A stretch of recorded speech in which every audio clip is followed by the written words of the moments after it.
Dice mi amiga Vanessa Espaillat que los abuelos son buenos pero dosificados.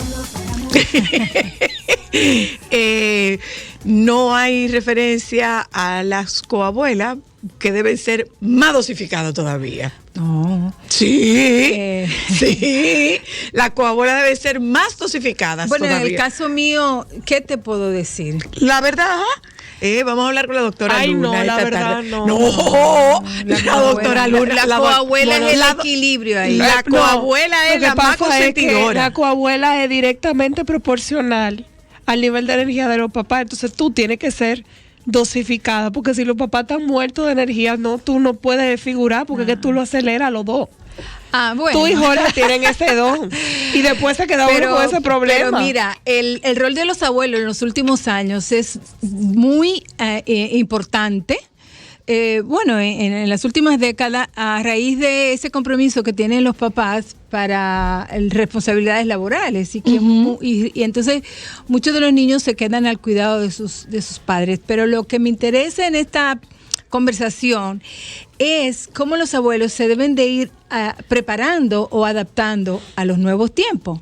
Porque fíjate que yo tengo 3 amigas y una hermana que son abuelos. Y cada una ejerce un abuelismo diferente.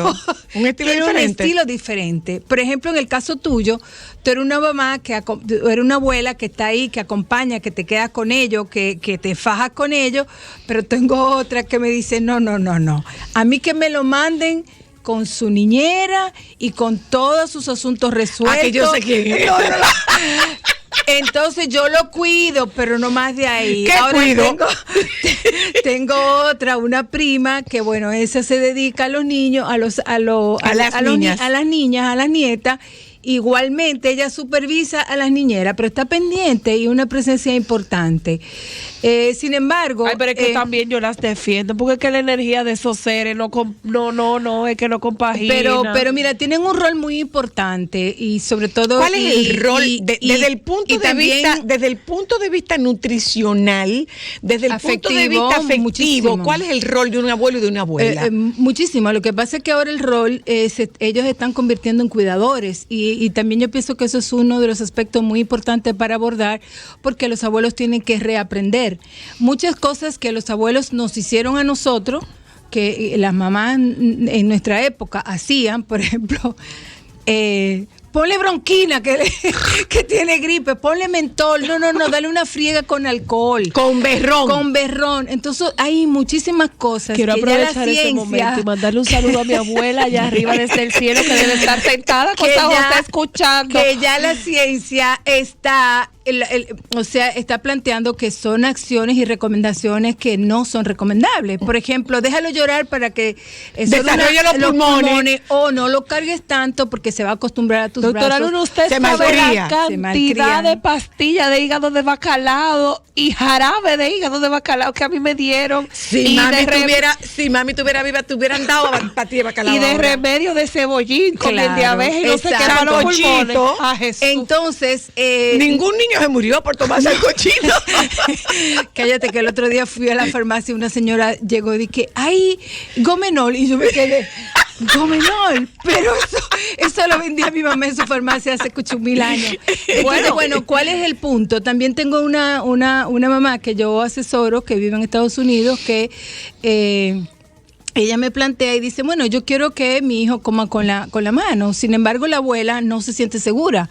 Y la idea es como ir teniéndole paciencia a las abuelas y a los abuelos que hacen cuidado cercano, e irlo instruyendo en todas las nuevas medidas todo lo que se está recomendando avalado por la ciencia. Porque Mira antes no teníamos el tema de que, por ejemplo, acuéstalo boca arriba. A un abuelo tú le dices, acuesta a un bebé boca arriba y tú vas a decir, no se puede, porque si vomita se va a asfixiar. La ciencia se está demostrando que no, que la manera recomendable para que un bebé duerma hasta el año es boca arriba, y que si el bebé va a vomitar tiene un reflejo que la dé a la boca, y además la propia posición boca arriba. La cara. La cara, exactamente. ¿Sí? La propia posición boca arriba dificulta que vaya a haber una broncoaspiración, porque tiene que ir en contra de de la gravedad. ¿Entiendes? Por la posición que están el esófago y por la posición que está el tracto respiratorio. Entonces, es necesario que si vas a dejar al cuidado a tu bebé con tu mamá, con sus papás, pues es importante que tú le des ese tipo de entrenamiento y esa información. Pero es que las abuelas se ofenden. Exactamente, ahí vamos. Entonces, la idea es que tú le des una explicación comprobada por qué son estas razones. Y lo más importante, que yo creo que es una responsabilidad de los papás, es que los papás son los responsables del cuidado y de la crianza de sus hijos. El método que van a utilizar los abuelos definitivamente que tienen que respetarlo. Oye lo que están diciendo aquí, sí. que ¿quién dijo que los abuelos tienen rol con los nietos? Claro que los abuelos tienen rol con los nietos. Sí. Que tú no lo tengas otra cosa, pero claro que los abuelos tienen rol con los nietos. Sí, y tienen un rol muy importante, señores. Los abuelos son defensores de sus nietos y nutridores. Claro. Y ir a casa de un abuelo, eso es como ir a Disney. Sí. Porque uno tiene la flexibilidad que en casa no. No es que donde los abuelos tú haces lo que te da la gana, pero un abuelo no está aprendiendo a criar, los abuelos no están aprendiendo a criar. Los abuelos cuidamos, pero están para hacer compañía. Y fíjate que, por ejemplo, cuando hay situación de estrés en la familia, los abuelos pueden ser reguladores emocionales. Claro. En casa de los abuelos no se dan los baños de manguera, los baños largos. En casa de los abuelos tú te comes el heladito que en casa no te dejan, porque ese es el espacio para tener flexibilidad en algunas cosas de la rutina. Ahí hay que buscar un equilibrio, porque a veces hay abuelos que sobrepasan los límites y desautorizan a los papás, y eso no es recomendable. Entonces, por eso tratamos este tema, porque hay dos elementos importantes que los abuelos tienen que reconocer. Primero, que es responsabilidad de los hijos, la manera en que lo va a criar, y segundo, que se tienen que adaptar a los nuevos tiempos. Totalmente. Escucho también otras amigas que son abuelas que me dicen, no, porque que los muchachos ahora ni caso te hacen, porque lo que uno hizo antes ya no funciona. Hay algunas cosas que sí funcionan, hay otras que no. Entonces, si te vas a quedar con tus hijos, con tus nietos al cuidado, pues es importante que te actualice, que te forme, que reconozca que tus hijos y tus hijas tienen la responsabilidad de criar a sus hijos a la manera que ellos han decidido. Que no es responsabilidad tuya. Que no es responsabilidad tuya. Niños dentro de todo vayan a casa de los abuelos. Pero yo tengo un amigo con el que yo peleo y le digo que no le gusta dejar a su bebé con su abuela, con la mamá de él. Y yo le digo, pero tu mamá crió 5.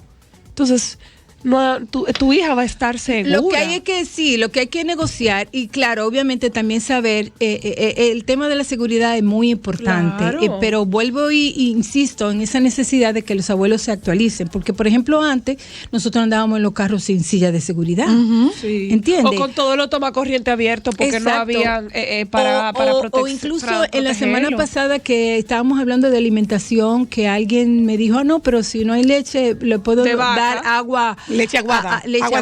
Agua de arroz. Sin embargo, hoy sabemos que la nutrición de los niños en los primeros meses es muy, muy importante, y por eso tiene que tener cierta calidad.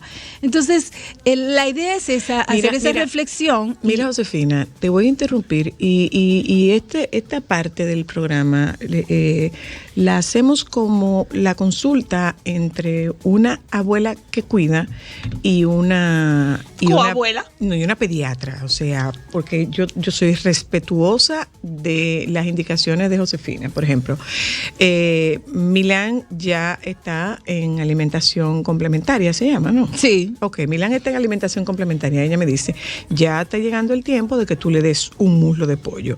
No se lo come en su casa, conmigo no.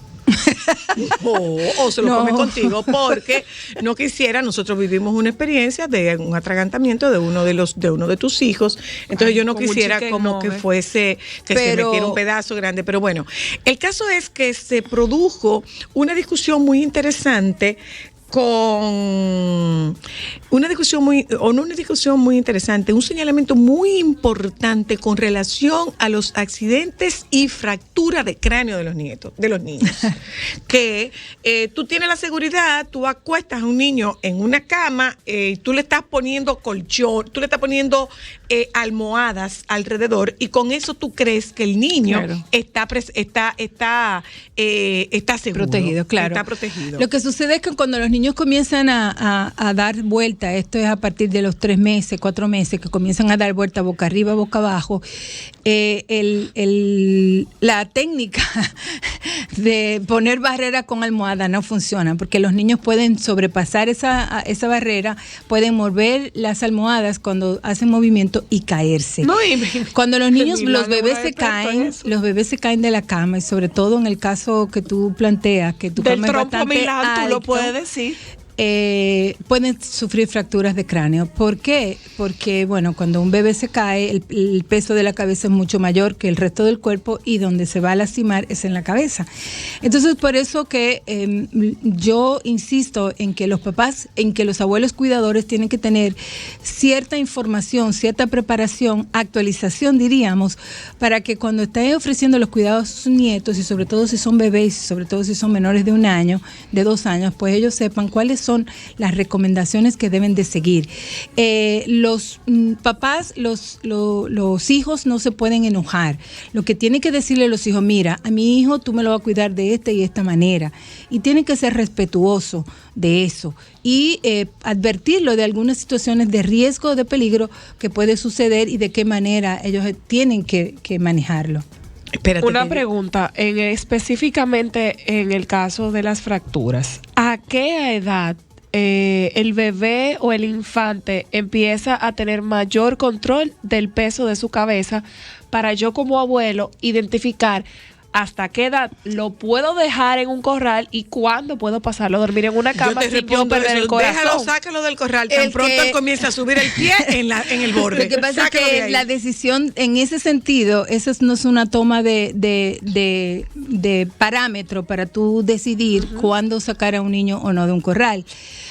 Así como yo defiendo mucho las capacidades innata de los niños, también ellos tienen una capacidad muy particular, que son unos trepadores que inventan muchísimo. Entonces, cuando ellos comienzan a adquirir destreza, la van utilizando. Llega un momento que un bebé tú lo pones en un corral a 8 meses, como pasaba con cierto ser que tú, un hijo mamá, el corral tenía un hoyito, y entonces él enganchaba el dedo mayor ahí de su pie, y ahí eso era un trampolín. Bueno, y por ejemplo, entonces, esa es la medida para cero corral. Hola, aló, claro. Buenas. Sí, agradecemos de verdad muchísimo el tema, muy importante. Yo tuve una experiencia muy desagradable. Ponte el cinturón. Sí. Mira, sí, yo me detuve. Lo que pasa es que, mira, tú sabes que yo tuve una experiencia muy desagradable. Yo tengo una beba que tiene 7 meses, y teniendo ya 29 días, a mí se me cayó de mis manos, o sea, de un sillón reclinable. Yo ayudando a mi esposa, la estuve atendiendo, y de madrugada ella se me cayó. Y de mi mente nunca se ha apartado el sonido del golpe de ella impactando el piso. Y de verdad que yo le digo a mi esposa que yo en algún momento voy a tener que ir a un psicólogo, porque yo cada vez que pienso eso, yo me deprimo. Y para mí, y le doy gracias a Dios a ella, y la beso y le abrazo. La niña, gracias a Dios, no se hizo nada. O sea, la llevamos esa misma madrugada y no tenía nada. Óyele, y yo le doy gracias a Dios. Óyele la angustia narrándolo. Lo que pasa es que los bebecitos a esa edad tienen huesos membranosos de la cabeza que no se fracturan, pero pudo haber sufrido algún traumatismo. Una pregunta: ¿por qué tú lo tenías, tú le estabas durmiendo en ese sillón? Sí, y te quedaste dormido, ¿verdad? Y me quedé dormido. Eso también está totalmente prohibido, que los bebés duerman encima de sus papás y de sus mamás. Justamente por eso, porque se pueden quedar dormidos y el bebé zafarse y caerse. Sí, la experiencia fue Gracias, querido. Vamos, ponte el cinturón. Hola, aló. ¿Cómo estamos? Bien, gracias. A mí, yo tengo una hija que es profesora, y cuando vino de la clínica me dijo: toma tu cosa. y me la entregó la niña. Tiene 11 años y cuando tenía 9 la llevaron a dormir con su mamá. A medianoche tuvieron que traérmela. Pero no es para menos. No es para menos. Aló, buenas. Sí, buena, soy la. Ajá. A mí me hubiese gustado que la persona que está ahí en el panel hubiese llegado 23 o 24 años antes. ¿Te dice la doctora Luna? Sí. ¿Usted sabe por qué? Porque yo aguanté mucho boche de la vieja mía cuando yo intenté corregirla, que mami, mire, que agárrelo así, que hágale esto, que sí o qué. Me echaban boche y me botaban de la casa. Claro. Pero hijo tuyo de tu propiedad. Pero oiga pero lo que yo tenía que hacer. Eso no es que ha dejado de pasar, ¿eh? No, con mi eso no ha dejado de suegra. pasar. Y sigue pasando, ¿eh? Con mi suegra yo tenía que hacer, y mi suegra, que en paz descanse, la amo, ella se quedó al cuidado de mi hijo mayor, de Jorge, y mi suegra se acostaba con 3 bibelones de leche, de los cuales le echaba azúcar. Entonces ella decía, no, es que esa leche no sabía nada.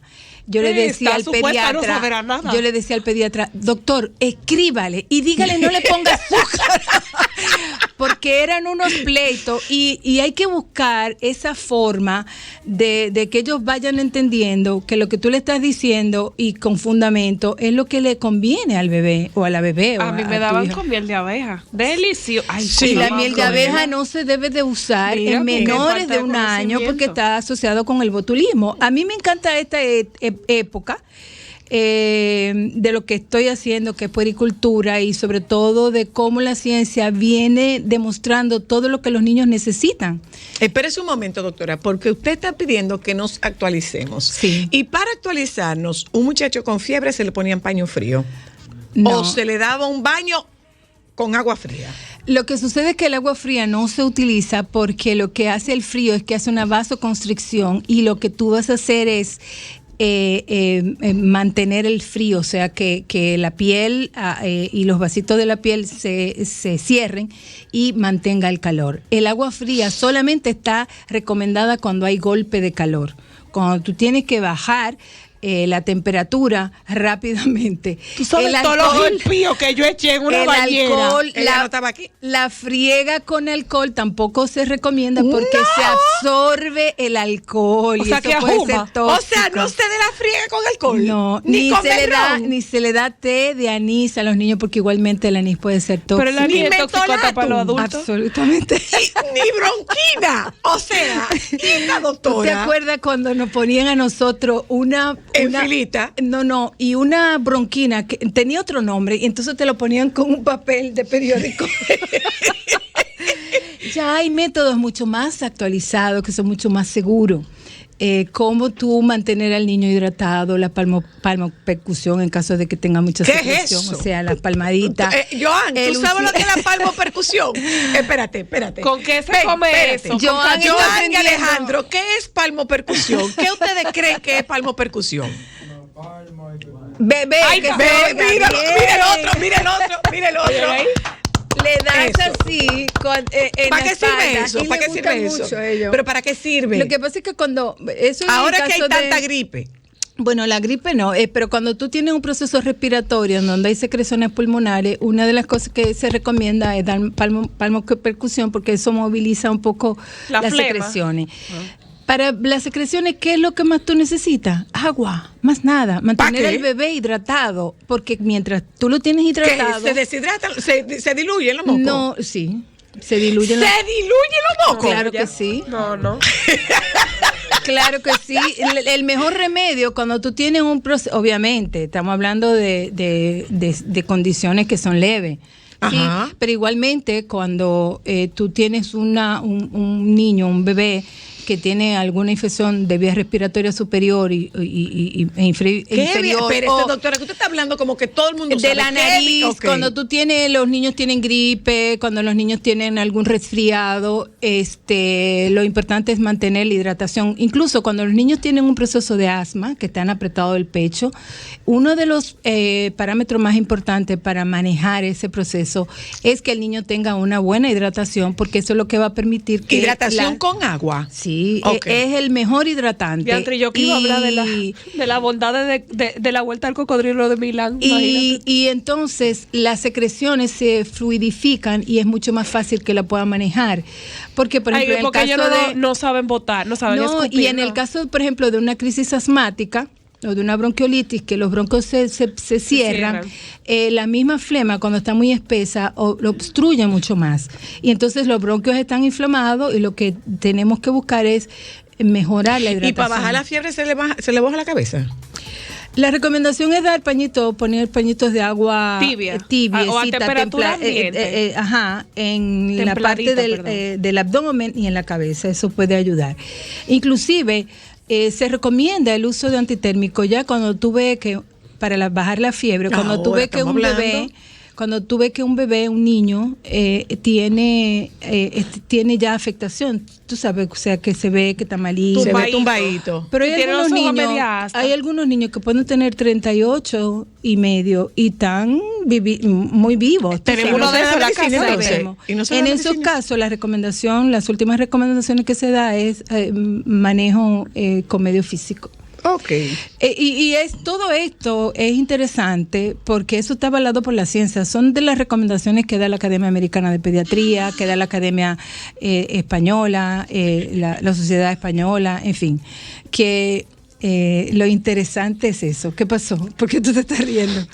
Mira el por qué, tú verás por qué.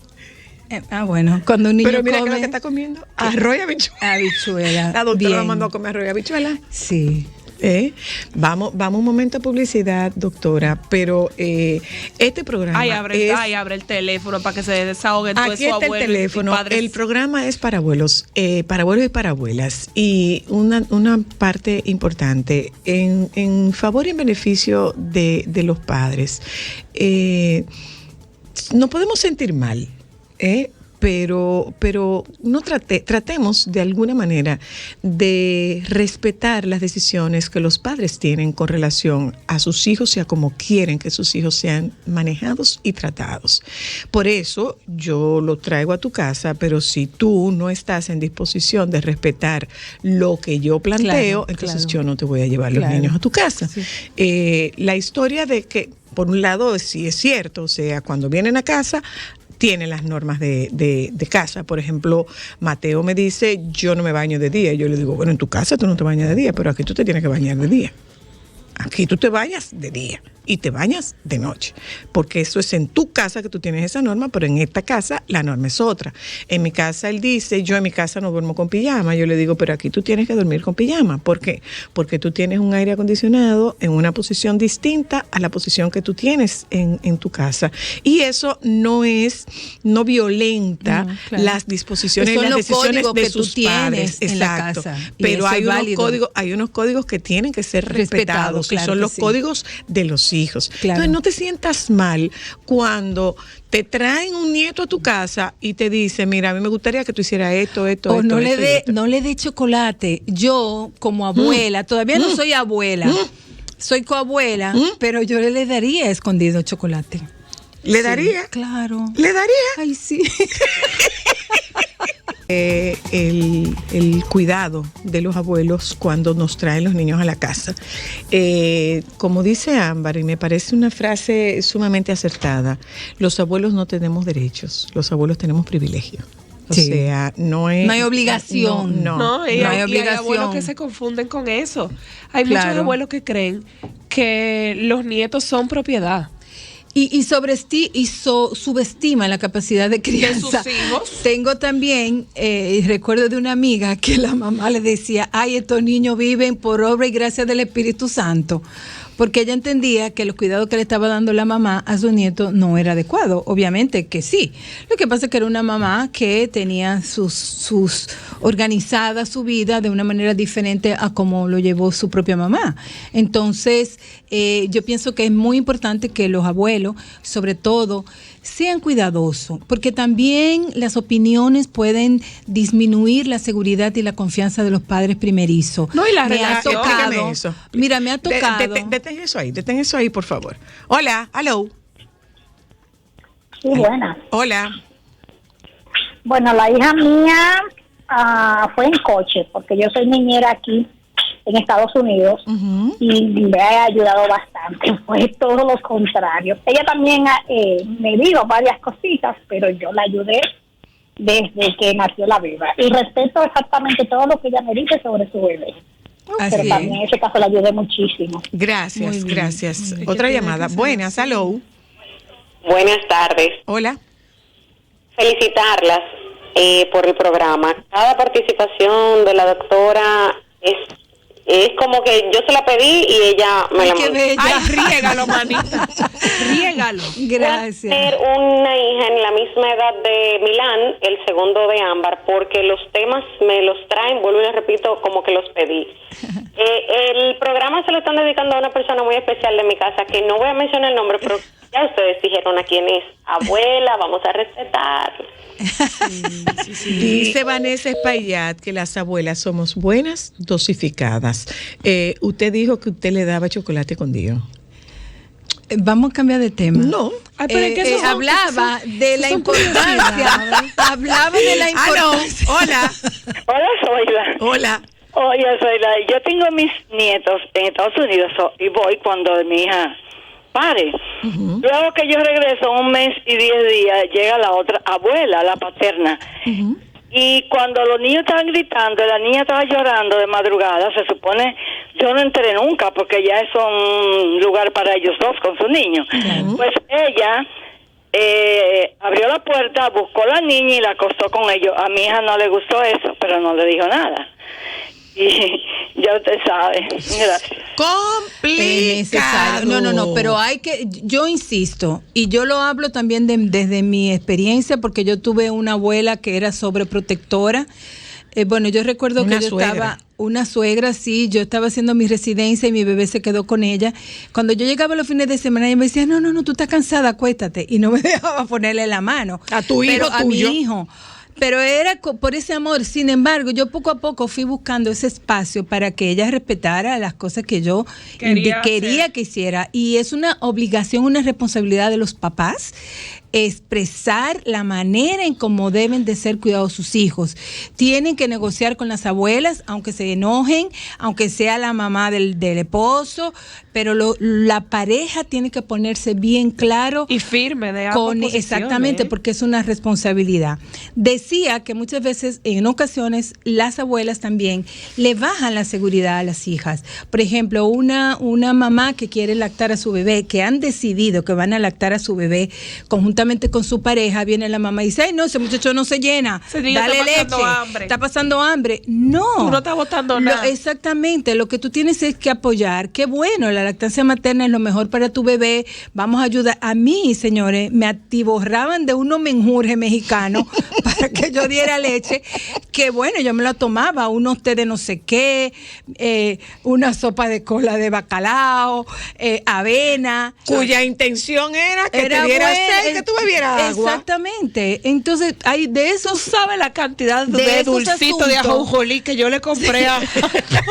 Pero de esas actividades que se hace, de esas recomendaciones que se hacen para incrementar la lactancia, muchas son, diríamos, populares, pero hay algunas que ya sí están demostradas. Por ejemplo, el que las mujeres puedan tomar agua de avena, ya hay, por ejemplo, estudios que han demostrado que sí, que funciona, y justamente el tema de que la sopa de bacalao es por incrementar el consumo del agua, de líquido, porque justamente la producción de leche es en función de la succión que hace el bebé al pezón y de las veces que se vacía la mama y el estado nutricional también y de hidratación de la mamá es importante. Entonces, lo fundamental aquí es que las abuelas apoyen ese proceso de crianza, que cuando están con sus nietos, se puede flexibilizar, yo pienso que sí, por eso yo decía, bueno, si están conmigo y quieren chocolate, yo se lo voy a dar.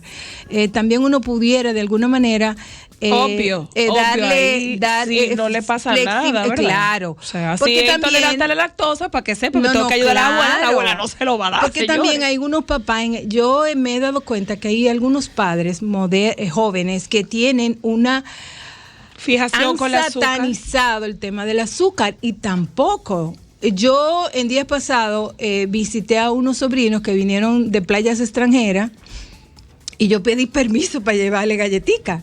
Señores, no pueden, bueno, la cara que puso uno de mis ahijados cuando yo le llevé una galletica Oreo fue un poema, porque la mamá no le da dulce. Entonces, vamos a coger la cosa suave. Ay, señores, pero con tanto dulce que comimos nosotros estamos vivos, mi amor. Usted sabe el triangulito de Nestlé que bebieron estos muchachos.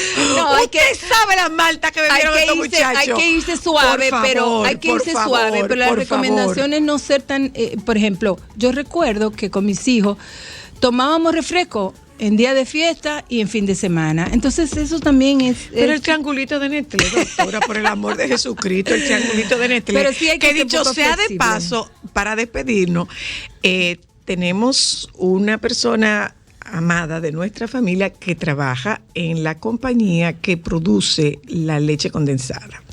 Y le preguntamos que si no hay alguna posibilidad remota que vengan los de hacer una edición limitada de Triangulito, yo creo que para tener la experiencia. Yo creo que el mundo sería muy feliz, al menos el mundo de este país sería muy feliz. Es más, ayúdenme, Joan y Alejandro, mañana a hacer una campaña, a ver cuánta gente quisiera que hicieran una edición limitada, una vez nada más de Triangulito de Nestlé, para que los chiquitos tengan la oportunidad de vivir esa experiencia. Doctora Luna, ¿usted tiene un periódico? Sí, mira, ya comenzamos a hacer publicaciones en nuestras nuevas redes sociales. Síganos, @criarlatam. Es Crianza con Ciencia. Estamos en Instagram, en Twitter, en Facebook y también estamos ya escribiendo una newsletter semanal con temas que tienen que ver con crianza, con salud, con cuidado para niños. Así muchísimas gracias, doctora Luna. Síganos, por favor. Muchas gracias, doctora Luna. Vino una moza, no, la mamá de Milán que no se lo deje, pues ya le va a dar chocolate. Yo no. Ella sí, pero resulta que la que pediatra ella. Yo no. Claro. Bye, hasta mañana.